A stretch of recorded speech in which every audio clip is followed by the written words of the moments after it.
Hey guys, welcome back to the CryptoJobs YouTube channel. I'm your host, and today we're doing a crucial high-stakes update on Bitcoin. Our bearish outlook has been playing out perfectly, with the price breaking previous support and leading to a sharp dump. The H4 trend remains bearish, but we are now at the most critical zone.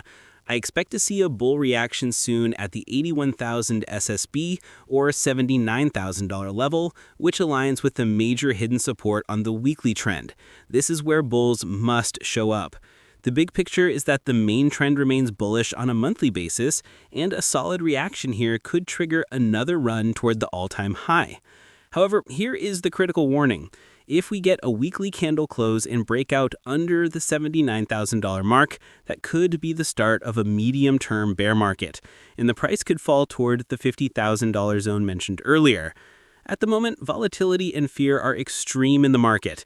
I recommend you stay focused on key levels and avoid chasing falling knives. Now, before you go, I want to talk about how you can take your trading to the next level with me.